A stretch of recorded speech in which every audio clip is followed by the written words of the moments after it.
Daniel Ramsey here with MyOutDesk. I'm excited because we're doing a series where we interview CEOs of other virtual companies and talking to them about best practices.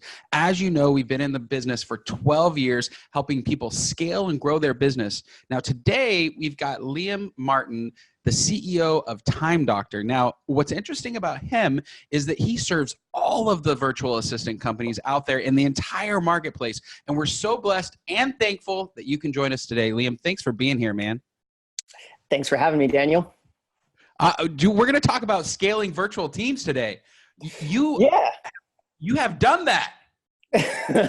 Well, you know what? I mean, it's not to the degree that companies like you guys have and our other clients. So we only have about 100 remote employees right now. They are fully distributed. However, they're in 32 different countries all over the world. And we are really passionate about that. We believe that it is truly the best way to be able to work. And then by extension, we want to be able to share that with as many people as possible. So we facilitate this type of technology to be able to get other people onboarded and getting them access to what I really call kind of like basically the leveling process of work. So allowing people from all countries all over the world to get access. Yeah. You said something that's crazy, and I want to, because most of our clients come in and we've got to talk to them about, well, how do you do a virtual? And you say it's the best in the world. Like you think a distributed team is the right way to build a business. Now that's completely a different mindset, or what I just heard. Like, tell me more about that. Like, why is... I mean, that's factual. There's no kind of debate at this point, pretty much. So by 2027, 50% of all work in the United States will be remote. Okay. Very clear projection, right? So we're at very small numbers this year, in the last few years. So in 2017, 58% of all workers in the United States worked remotely to some degree. So that could be Friday remote, right? Or it could be we're working 1 week remote out of the month or something like that. But only 2.1% in 2017 worked full-time remotely. This year, 2018, we're looking at around 3.9%. And the year before, we were at 1%. So we're at an exponential scale right now. So we are seeing exponential growth in remote work. And when you talk to academics that are really researching this, econometrics and statisticians, they're projecting 50% remote work by 2027, which is in 8 years based off of us conversing at this point. So if you look at 50% of the US workforce being remote, then we are talking about a shift in labor not seen since the Industrial Revolution. It is a complete reimagining of the way that we run labor. We're talking about a complete reimagining of the way that our carbon footprint is placed. So you no longer have to drive a car into your job. You can work from home. You're not heating an office and a home at the same time. There's all of these different things that are coming up. I think that real estate will actually take a huge hit. And this also is in combination with a lot of things like artificial intelligence and automation that's working their way into these types of systems. But fundamentally, we're going to a complete shift towards how work is done. And a lot of people call it new work. They just kind of call it that. I don't like that term, new work. Remote work for me is I think what the real core of it is. And it's a very exciting project because I think we're all part of it. And I think we're going to lead to a much more sustainable world, a much happier world, a world in which employees are a lot more rewarded in their particular work and they're able to spend a lot more time with their families and friends. So I'm very excited about it. But Liam, I'm the boss and I like to have my people in the office. I want to be able to touch and feel and know where they are. And how am I going to build culture if a person is working in a place? So the answer to your first question is your emotional connection to being the boss will make you a fossil of the last century. So if you don't understand, there are a lot of people that I talk to in the Fortune 500 world where we do deployments for large multinationals, and I get two questions whenever we discuss going remote. Number one, I can't see what they're doing. How do I know what they're doing? Time Doctor solves that. And then the second one is, they basically are saying, I emotionally really like a big office. I like to sit behind a big desk and I like to be the boss. Yeah. Okay. I can tell you a small story which actually connects to this beautifully. So I have a small co-working space that I work out of here in the local city that I'm in Canada. And I remember this woman who runs a very successful tech startup, and not as successful as our tech startup, but a very successful one nonetheless. And she didn't really like me, or she didn't know who I was, I suppose.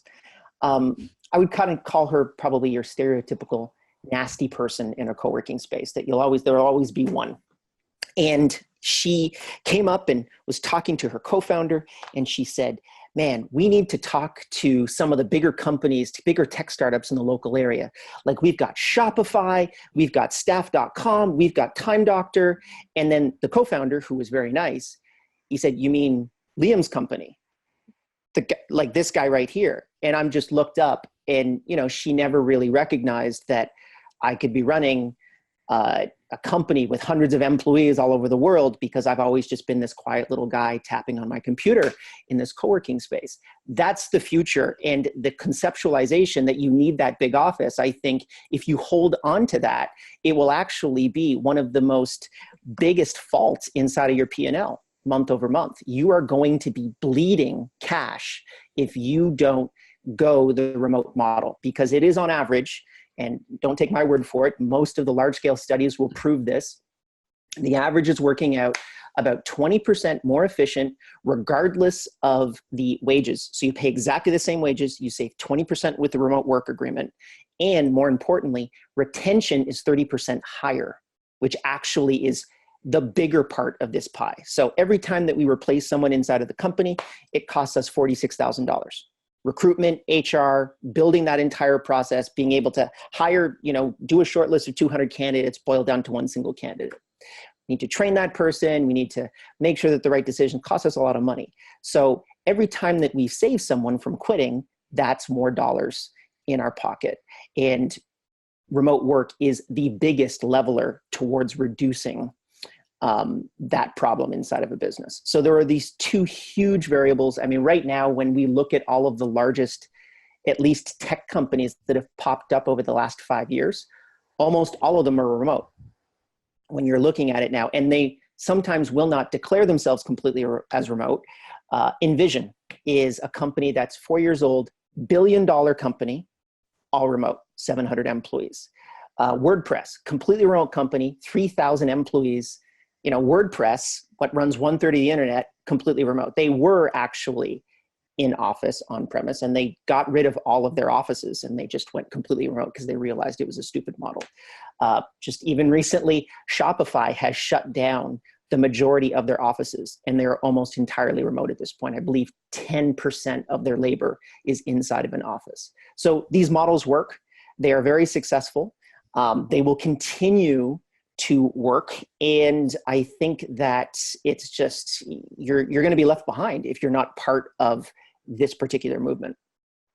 What's interesting is, as I'm listening to you, I wonder what's going to make the shift. Like, when you think about like remote work, catching fire, going from 1 to 2, and then up to that 50%, like what's that shift that has to happen? Is it the internet? Is it, the carbon footprint? I mean, what has dollars to and happen? cents. To hell with carbon footprint. I run a company, you run a company. Can I save 25% per hour on labor, right? Can I reduce my costs by 25%? Yes, I can do this remote thing, and the employees are happier and more productive, then I'm going to do it. And it's just unit economics. Every single company is recognizing that this is the way to do things. WeWork, as an example, has an insane valuation. And WeWork, for people that don't know, is the largest co-working kind of company network in the United States. Now, why do they have such an insane valuation? I actually believe that their valuation is correct, because they are going to become the Amazon S3 or the Microsoft Azure of offices. They are literally going to replace. 10 years ago, it wouldn't have been insane for me to set up my own server racks. to be able to run Time Doctor as an example. It would be a little bit weird 10 years ago. 15 years ago, everyone was doing that. 10 years ago, you had this thing called Amazon, and you can borrow capacity from them, and okay, we can put our servers on these systems and they kind of exist in the cloud, but they don't really actually, you don't know where that physical data is.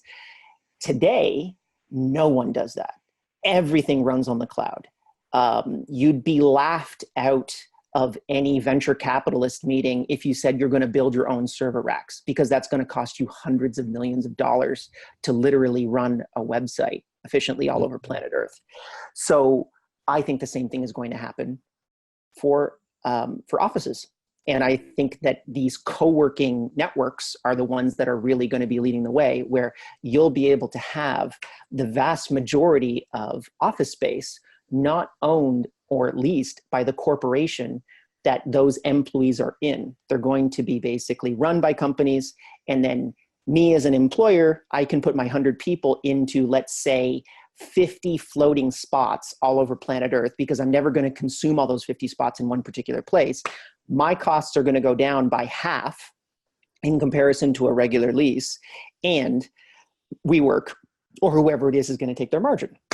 So that's the future, right? You're seeing, and we're talking about replacing all office spaces. If by 2027 that number is correct, we're talking about 150 million human beings in the United States, just in the United States, that will need a place to work, right? They'll at least they'll need meeting space. And so those types of infrastructure projects are the ones that are really kind of building up to allow us to really explode out remote work.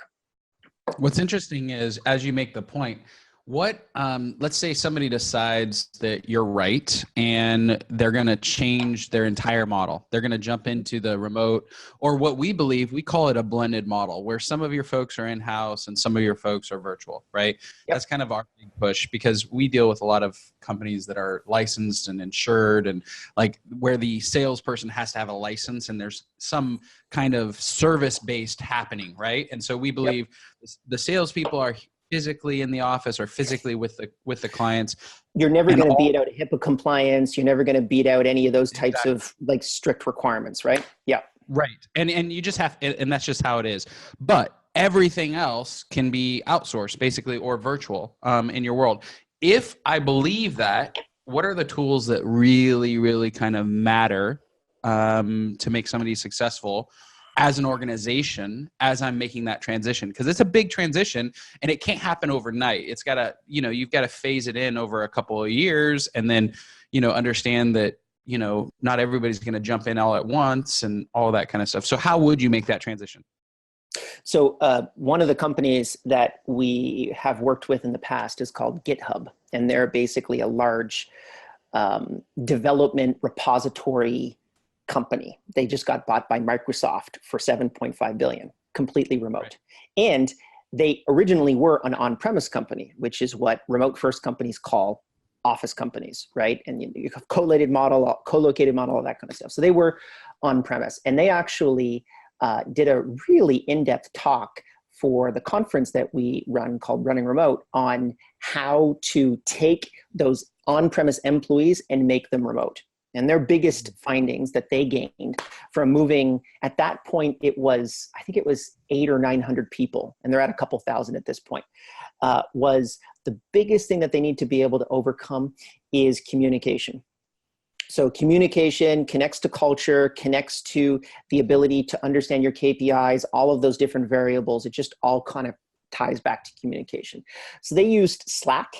I think that Slack is probably one of the best examples of a kind of remote work darling that's popped up in the last couple of years. An honorable mention that I would also make is Twist. So Twist is another application that's competing with Slack, and it specifically connects to asynchronous communication as opposed to a synchronous communication model. So I have, about 6 months ago, I got a text message through my Slack emergency channel at 3 o'clock in the morning. And it was that our servers were down. We basically had sharded one of our servers, and it basically collapsed. And about half of our database was just not online. So I was freaking out. And the only message that I get on my phone is if someone posts a message into what's called emergency chat on Slack. So that rings my phone. And I woke up and I read that message and I opened up my computer and I started freaking out and I started tapping on this thing till 11 a.m. So I went from 3 a.m. till 11 a.m. And the only thing that I could do, because I'm not a developer, was answer support tickets. Now, it's probably not a good idea for the co-founder of the company to be able to sit down and just answer tickets all day long. We had a team to do it, but because I was so frustrated, that was the only thing that I could control. So I was just in an elevated level of stress. I just started answering tickets. If we had had an asynchronous model, we have particular hours that you work and then off, and then out of those hours, the app is designed not to bother you. So there's no more notifications, there's no more beeps, there's no more pops, anything like that. You're able to have your home life and you're able to have your work life. And I think with remote work and it evolving, we're going to see that trend become a big problem. Just like what we've seen with social media. A lot of people have said now it's kind of the distraction economy, right? There are companies like Facebook and Instagram and Twitter that are spending billions and billions of dollars to distract you from what you need to do. Right. And we are, for me, particularly in the work world, I don't want to get notified at 3 o'clock in the morning for something that is going to elevate my anxiety and stress for something that I can't control. So that's Twist as a response to that. Outside of that, I mean, there's payroll issues that you've got to be able to solve. I think TransferWise and Payoneer are two fantastic options if you want to be able to do large scale payments. About 15 years ago, we were, and I'll never go back to Ukraine, so I can say this, we were smuggling money into Ukraine because the banking system didn't work properly. So we'd literally smuggle in $50,000 into the country and then we'd pay our developers in Ukraine with that money. And maybe that would last us, 6 months or something like that. And then we'd have to smuggle another 50 grand in. Now you have platforms like Payoneer and TransferWise that just make that process absolutely seamless and perfect. So there's payments, there's communication, there's HR to a degree. No one has really built a fantastic HR tool for remote teams. I'm waiting for it. If anyone is listening right now that wants to build something like that, it will be a multi-billion-dollar product. Absolutely. You just need to build it. And then outside of that, just generalized communication. So we use tools like Trainual. We use stuff like Trello, Basecamp, Slack, Zoom. Google Apps for Business is probably the best dollar that we ever spend in terms of just a communication and collaboration tool, because all of those documents are in the cloud. You just kind of need to get into the concept of everyone doesn't live in your space. The biggest concept to overcome with regards to on-premise companies is they always presume that Suzanne is right next to them and that you can teach Suzanne something instantaneously if Suzanne does something wrong. But Suzanne is 10,000 miles away. Always presume that everyone is 10,000 miles away.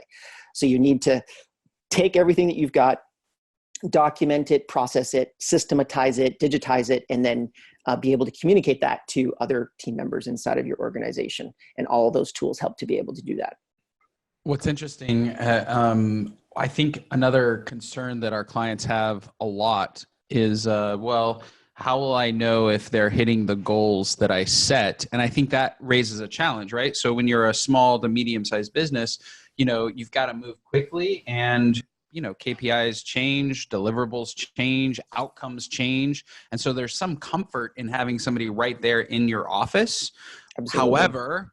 However, like, how do you overcome like the speed at which, an entrepreneurial environment needs to move, and then like setting goals? I think the challenge that leaders have is with the dispersed kind of model is those people would be out of their sphere of influence, or it's harder to get them to be influenced because they rely so much on that face-to-face versus process and system, Right. So what would you tell that person who is all energy, all, influence, all energetic, positivity to get people to do something?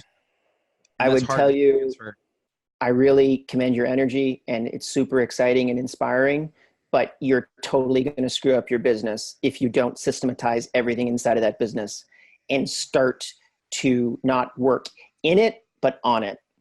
So you need to really have that mindset of, what if I get hit by a bus tomorrow? Will this company still exist? Will it be fine? Right? We talked very briefly beforehand.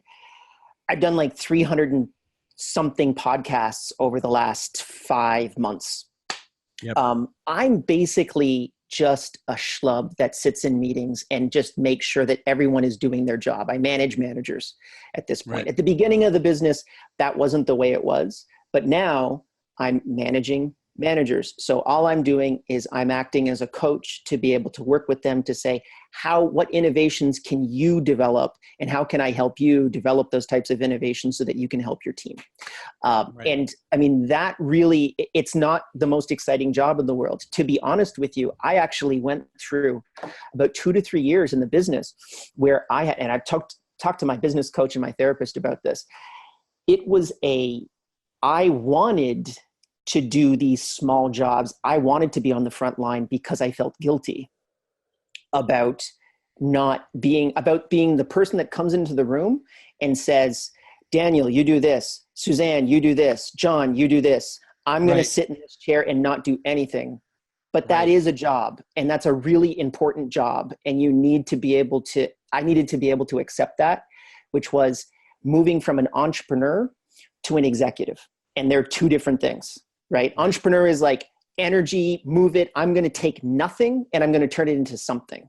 And then if you want to scale something, you got to turn into an executive. And this was the thing that it wasn't really calculating in my own mind. I didn't process it until I was able to really come back, and constantly had mentors that were telling me, what are you doing? Like, why are you doing these stupid menial tasks like link building, as an example? I really like SEO. It's the thing that we started with. And I would do link building up until about 3 years ago. And, literally emailing people asking for links. And that's a stupid expenditure of my time. So to kind of respond to that, I would try to convince that person that doing those types of things is probably detrimental to your business, but emotionally it makes you feel good. So you need to kind of measure those two. Do you want to have a successful business, or do you want to feel emotionally good in the moment? I wanted to feel emotionally good in the moment for years. And then I realized, no, I need to overcome that and be more focused on building out everyone else as opposed to building up my own, ego, I suppose. Yep. We're all going through that. If you're listening right now, I am absolutely exactly where you are, Liam. And it's a challenging thing to actually not get into the weeds and help other people win. I think the other piece of what you've just said is, it's not like I know how to win on my own. Winning through others, that's hard. That's a different skill set. You've got to develop it. You're moving pieces on the chessboard, right? And it's like, this rook is not good. Like, it's not doing, I could be a much better rook, but it's like, but if I become the rook, then who's running the chessboard? Right. And then you got to keep constantly moving back to that. And I have seen people that I've worked for, or the people that have worked for me. I technically say I'm always working for everyone else. So my job is to basically make you 10% more efficient. Can I make you go 10% faster? Right. That's my job. So I have seen people fail in my face, and I've known that I could absolutely solve the project. I could get them through the project. I could land that plane. But then if I land that plane, there are 28 other planes. Why did I choose that plane to land versus the other ones? Right. And it's just kind of one of those things that you have to realize you're either choosing someone else to go in that spot, or you're helping that person achieve that goal. You should not be jumping into that spot yourself. And it's such a difficult, up until today, there's still issues where with our conference that we run on remote work, we have these conversations that I'm having about user acquisition, and just realizing that, maybe someone didn't check their Google Tag Manager properly. And it's resulted in a $10,000 worth of lost Facebook ad expenditures or something like this. Okay, well, that's a lesson that everyone needed to learn. And that person needed to learn that lesson. I've already learned it, But what I'm trying to do now is teach other people, and hopefully they will make less mistakes than I initially did. So such a difficult thing to do, but so important. Especially because that $10,000 feels like it comes right out of your back pocket, right? It's my pocket. Yeah, it's in my pocket. Yeah, that was my money, right? Like that's gone. But then, and you have a teaching moment at that point saying, okay, so we've made a mistake. Let's move past that mistake. Understand that if you continue to make mistakes like this into the future, this will be a much bigger problem. But at least I always tell the team, come to me with these mistakes as quickly as possible, because if I discover them on my own, it's 10 times worse. If I discover that you burned this cash and you didn't tell me, or you don't know enough about the subject matter in which I discovered it when I look over it for 5 minutes versus this is your job, this is a big problem. And this is why I have a document that I use with everybody when I first end up having them as a direct report, which is blueprint to Liam and his weird little quirks. And I have 9 things that I talk about inside of this document, right? You're gonna have to pull all of these up, dude, because now. Well, so I have first one is just a couple. I'm an ENTP, which is basically the Myers-Briggs. So I like to argue a lot. I'm a very big conversationalist. Sometimes I like to converse just because I enjoy it. So don't think that you don't need to cut me off, as an example, if I go off on tangents. So I give those employees the permission to be able to say, Liam, you're going off down a road that we don't want to be on. Let's get back to the actual project at hand. Decision is probably the most important variable that I respect. So my second big point is decide. Quant always wins. So if you have an argument, if we're basically discussing an issue and we want to talk about what are we going to do next? As an example, let's say we're choosing a feature for Time Doctor. You have to come in with quantitative data. So you have to show, hey, 28 customers want to do this and 18 customers want to do the thing that you're talking about. So, and here's the ROI from these 28 customers, as an example. But the thesis statement that I have at the bottom of the document is, I value decision-making above all else. I'd rather you make the wrong decision than none at all. And that's really important for remote work. I'd rather you make the wrong decision than none at all, because some of the people that I work with on our 12-hour delay, they need to make their own decision. And sometimes that decision will be the wrong decision.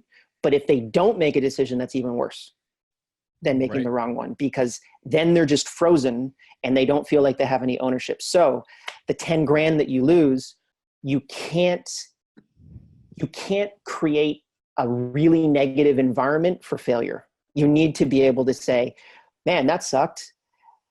I guess I'm not gonna get my Tesla lease this month or something like that. And I guess we're moving on, like something that just says, but why do you think you failed inside of this task? Where did it break down? What can we do in the future to be able to solve it?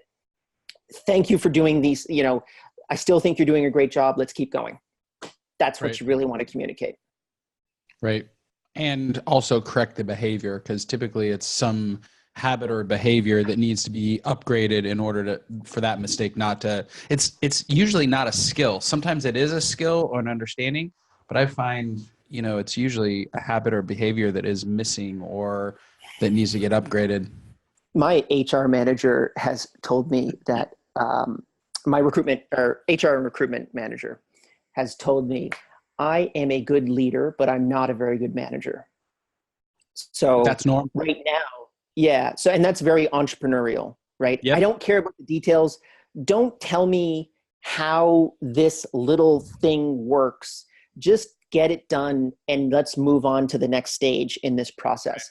So the bias that I've actually had recently, which we've now set in as a check, so we've weighted this when I have personal reports, is I seem to be hiring the same types of people as me. And that's really bad, because the first thing that someone that's just like me would want to do is not the things that I don't want to do. So I want to be able to hire people that are basically my HR person has told me, you need to hire managers. You don't need to hire leaders. You need to hire someone that's just going to say, like, let's keep the trains running on time. Let's project manage this. Let's make it happen, versus hey, we're going to get through this. Let's all come together on this idea. It's going to work. Let's make it happen. That's more me versus the train on time guy. That's not me, unfortunately.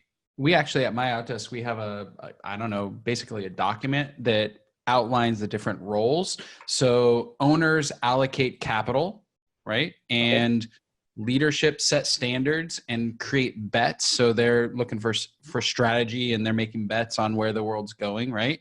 And then managers build systems and processes. So, and then, below that are people that deliver outcomes. So, sell 20 widgets or whatever.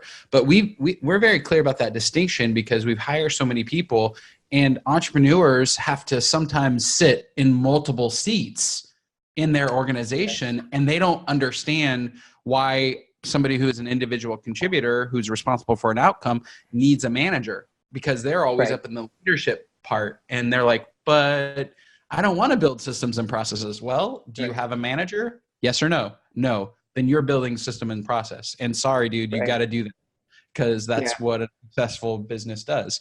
But that distinction of allocating capital, setting standards, and creating strategy, and then systems and process has helped our clients understand their role in onboarding virtual assistants. I love the allocating capital component. I mean, that's really something that we've been doing both of those roles. So we've been doing, stage 1 and stage 2 together. And sometimes that's a little bit difficult, to the degree to which we've actually hired a CFO that is now protecting us from saying, Liam's got this crazy idea. He's going to spend like $2 million on it. And and then the CFO says, you can't do that. You need to stop. And you need to recognize that if you do this, you're exposing this part of the business to this type of risk. And maybe that means if this fails, then maybe you don't grow anywhere near as well as you thought you were going to grow for this quarter or for this year. So it's been a very interesting insight for me to be able to start to compartmentalize and restrict different decision-making inside of what I'm doing. And it just continues to go down that challenge of the entrepreneur to executive, right? The entrepreneur is doing everything at the beginning. The executive, in essence, is just moving the pieces on the chessboard. And I think actually, if I'm going to be completely honest, I'm probably not the best executive in the world. I'm more of an entrepreneurial person going from 0 to 1, but there's no one currently in that place right now. I'm kind of learning this role. Maybe I'll get better at it in the future. It's a journey like everything else. But if I had an ideal situation, I would probably have a person that could come in and say, I've got this business to $5 million, $10 million a year. Can you get it to 100 million? Right. And then that person then is really good at doing that next stage of the job. I know there's been most of the successful models that I've seen in terms of business. Very rarely are you both the person that can be the entrepreneurial person and the executive. You really need to start to decompartmentalize those, because they get, they're different skill sets. Well, what's interesting is I probably made a different mistake. I actually hired the person to, be the leader.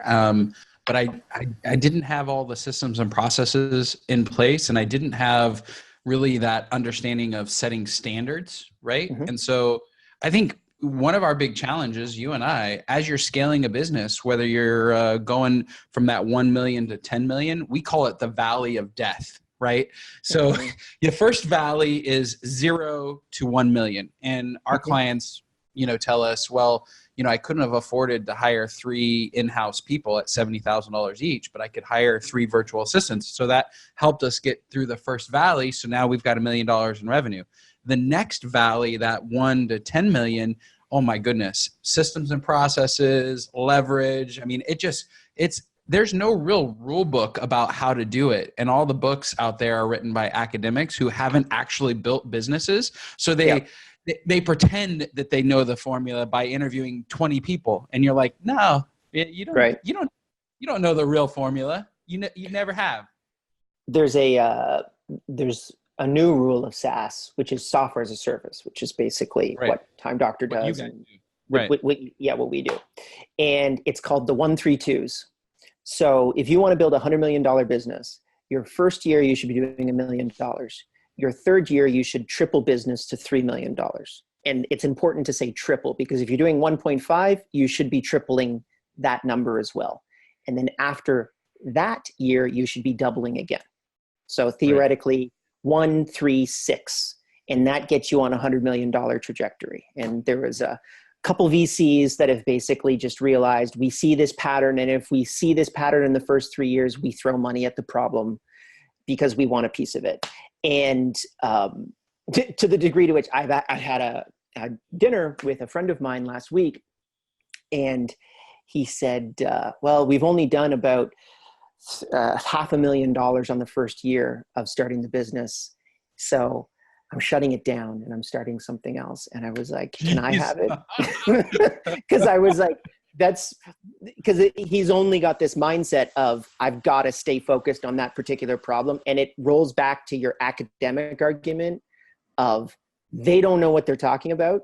You could, maybe you're doing there's so many different variables that work into each particular business that not everything fits inside of that little box.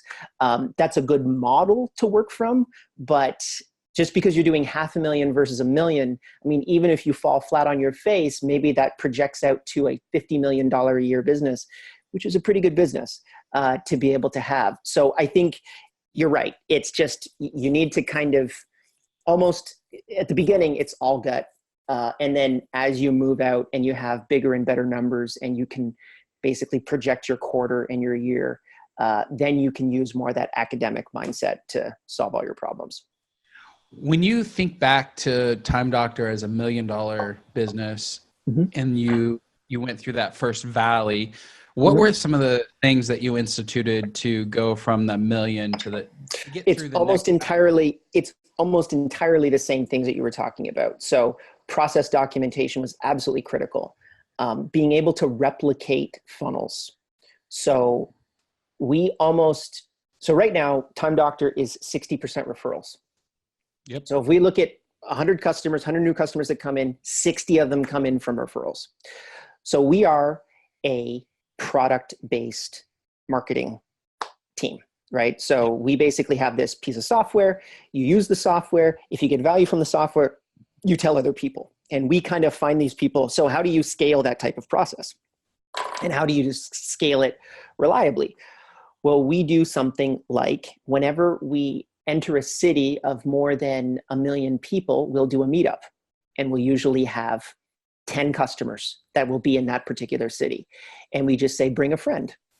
And and people would think to themselves, well, that's not very scalable. And you're right, it's not.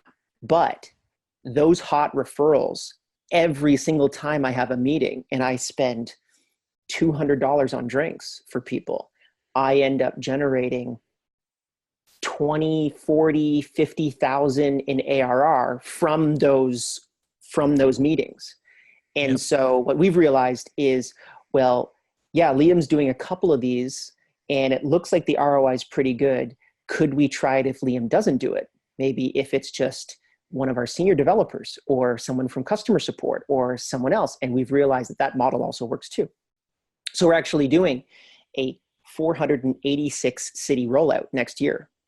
So we're doing 486 cities where if you are a customer, you will get an email in the next year saying, hey, we're coming to Boise and we're here to, and you know what? We're going to have some drinks and it's all on us. And we'd love it if you could come and hang out. And those are examples of like, that's getting from 0 to 1, and then 1 to 10, 1 to 20. That's how you kind of build in that next step. It's not just Liam anymore. It's an organization that basically facilitates that. And also disconnecting me personally from the brand is another way. You will almost entirely, I know there's a lot about personal branding that's probably you're seeing on the internet right now. I would venture to bet that there are very few entrepreneurial brands that are worth more than $10 million a year. I would probably say there's less than 100, right, that are worth that amount. You need to really focus on the product. That's what you need to put all your energy behind. Move away from, disconnect yourself from the product as much as possible, and then that thing can scale on its own, which I think is probably something I should have learned earlier on. It was a good way to kind of get that initial traction, but long term, I realized that it was actually a problem because a lot of people would say, well, I want to talk to Liam. You know, like I bought $10 a month of Time Doctor. I need to have a phone call with him right now because I'm not happy. Right. And it's like, I can't call you for $10 an hour. I just can't. I don't have that type of time. And it was because I did so much personal branding and co-association at the beginning. So then we stopped all of that. And now it's a lot more the product. And I just kind of, you'd have to go to the About page to figure out who runs the company. One question, I mean, we have a lot of entrepreneurs that come in and they don't know what they should outsource and they don't know what they should leverage away. Kind of walk through your deciding factors in your own business, because that's the one that you know intimate everything about. Sure. You're $1 million. You've ran out of time. You're probably like me. I was working 70, 80 hours a week, going crazy, but I saw a future. I saw a business that I was building. I saw all the lives that we were impacting. So I was like, I got to keep doing this. And at some point I just couldn't anymore. So if, you know, somebody in the audience is in that stage, what do they do? Like, what's next? How do you figure out what to give away? So I'll actually use the virtual assistant component because that was actually one of the most useful things that I did to be able to scale out what was my own personal time. So look for your biggest time sucks throughout the day. So one of the biggest time sucks for me was email. It was also discussing setting up meetings, all the stuff that you guys do, basically, right? Calendar stuff. Yeah. And I mean, like, you can try one of these AI apps. They don't work. No one replaces at least up until now, a human being that can come out and say, yeah, you know what? Daniel is available at this time, but let me double check with him just to make sure, because I know that his wife is possibly setting up a surprise birthday party for him. And I need to maybe not even talk to Daniel. I need to talk to Daniel's wife or something like that to know what the timing would be. Like, just apps like that don't do that process. And for business, it's absolutely crucial to be able to have that person in place. So for me, I was replacing a lot of my email. So I have like tier 1 and tier 2 email. And they have different signatures. So in Google Apps for Business, you actually can have someone else come in and look at your inbox, respond to messages, and then it's a different signature automatically applied. So it will say MJ, Liam's assistant, right? That will be the signature. And she will respond like me, but everyone knows, hey, this is me. So sometimes I will pop up in the morning and maybe there were 283 emails, but now it's down to 83 because there are only 83 that I really need to look at. So that's been huge, right? Like, just there, that's getting me back 2 to 3 hours a day. And then I want to add one little upgrade there. We have a client, and this is a brilliant idea. The 83 that are left in your inbox, what he started having our virtual assistant do is draft responses, but leave them in drafts. So it goes from, you had 3 hours down to 1 hour, down to half an hour, because the draft is already there. So if it was right, he just send. And if it was wrong, he'd edit and then send. And so, I like that. These efficiency, kind of hacks. Yeah, I've been, in the beginning of the process, it wasn't incredibly easy. Like, there were definitely training processes that went on where someone would send an email and then I'd say, hey, I really don't think you should email and tell this person to F off, like that, as an example. Like, Didn't actually happen, but that's something I would say. But like those types of examples of let's just try to reorient it. And in essence, she tries to get my voice through email. And Yes. so that was big, moving that forward. I think also too, just even setting up, like we had discussed, I've done all of these podcasts. Well, all of these podcasts don't happen through me. I just show up and bang, bang, bang. I'm the person that's doing the podcast, but I probably do about 15 minutes of prep beforehand. And, you know, I have a sheet saying, hey, who are these people? Who am I meeting with? What's the context? What am I doing? And that's all prepped for me. Yeah. So that makes me way more efficient. If I were to do that process all on my own, I'd probably be able to do maybe a fifth of the current content production that I'm currently doing right now. Even just right now, we just started a new YouTube video experiment, which we've been running for the past 3 months. And we have someone that identifies all of the keywords that we should be identifying on YouTube. We're breaking down a list of what we should be talking about. That list it's really cool. It's pushed right to this iPad thingy that like goes into the camera, and I just sit down one day a month and I just read what's off the teleprompter. And then we have 8 pieces of video content per month that are loaded up into the system. And we're actually now going to try to do it quarterly, where I'm going to sit down for an entire day and just load everything up for the quarter. So that just allows you, everyone thinks, oh man, you've got all of these things running and you're doing so many pieces of content. It's systematization. It's really batching all of those things into a particular, way, and also having a bunch of people that help you to be able to accomplish that. So that would be, in my opinion, email is probably the biggest suck that I would really get off my desk. Particularly, if you're in, I know the real estate agent or the real estate space is a market that you really serve.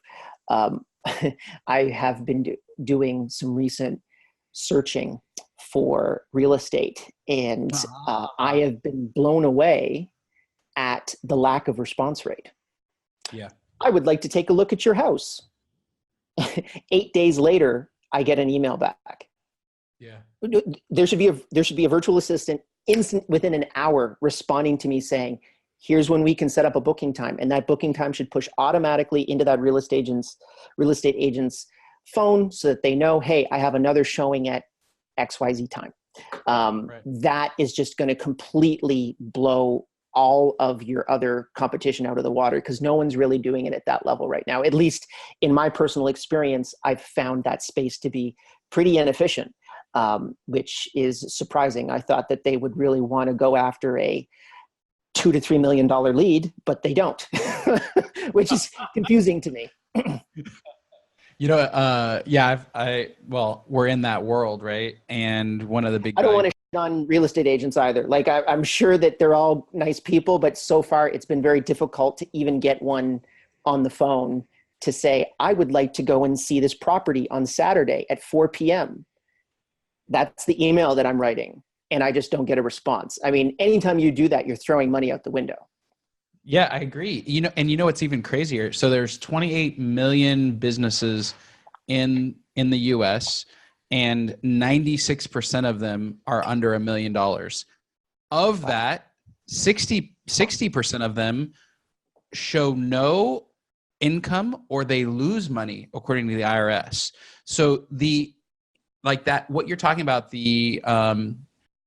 small business is it's a challenging world for entrepreneurs, and answering the phone when they're with a client or being on their website, it's just not their highest and best use. And that's probably why this business was built, like MyOutDesk, because agents just won't respond. I mean, Right.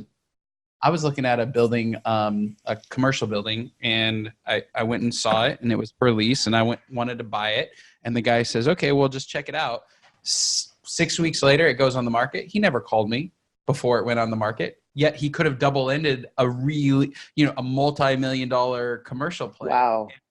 And he's one of the best agents in my market, and so I actually don't think this is unique to real estate. I've got friends in the insurance world. I've got, companies that do PEOs. We have a lot of clients, and I think it's just challenging you know, as you're building a company, when you go through that valley of death, you know, 1 million to 2 million, you know, stuff gets broken. And I think that's kind of the value that we add, is just helping people build. Yeah. I mean, every single lead, and you just boil down to that particular point. When you look at just globally, and then you look at the United States, be part of the 1% of the United States, how much money do you think you need to make? I think it's like 400,000. I'm not sure. Yeah, I mean, that's a lot of money, but it's also not a lot of money, right? Everyone thinks it's $100 million or something like that. Now, what do you think you need to make to be part of the global 1%? Yeah, no idea. 32,000 US per year. Ah, okay. So 32,000 US per year, you're part of the global 1%. And I think to myself, man, how many real estate agents are, and well, I'm looking for a 7-figure real estate purchase in the market that I'm currently in. So they're throwing out, you know, probably the top 1% of their, like I'm a good lead overall for all of the people that they're going to be working with. That commission check is going to be a good commission check for them. It's going to be a big one. And all I need is, I'm very busy. I need you to see this place at 4 p.m. and I can't get someone to literally come in and tell me, yeah, okay, I can show up. Like me and my girlfriend, she got so frustrated that she literally went to one of these places, one of the properties, knocked on the door and said, hi, I would like to see your place. And I can't talk to you. Your real estate agent isn't getting back to me. And then the client was just like, what? We've been trying to move this thing for the past 6 months. Are you kidding me? Yes, I can show you the house. And it's just like, that's not a situation you want to be in, right? As a real estate agent. I mean, I don't have that much experience in the space, but it seems incredibly inefficient when you could put in an assistant, you could put in a support agent at a relatively low cost to be able to solve that entire problem for you, and even just do literally support, scheduling, and CRM management, right? Like that one rep could basically, I think it could double your commissions over an entire year easily. But again, I'm so frustrated with these real estate agents. So if there are real estate agents that are listening right now, get your stuff together, like answer the leads or hire MyOutDesk to actually figure out that problem. I'm sure they can handle it perfectly for you. And then I can literally schedule my 4 p.m. showing. Yeah. On that note, Liam, this has been an amazing interview. Thanks for your time. Before we leave, if somebody was interested in Time Doctor, give them the 1, 2, 3. Like, where would they go? What would they do?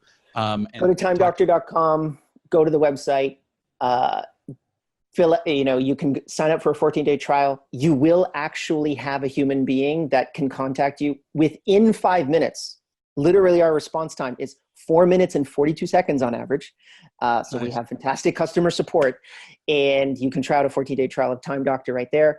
And then also too, if you want to check out the conference that we run on remote work, we do it in Bali every year. That's my personal kind of passion project. And you can check that out at runningremote.com. Awesome. Liam, thanks for joining us today. Appreciate everything you shared. We've learned a lot, and man, thanks again. Thanks for having me.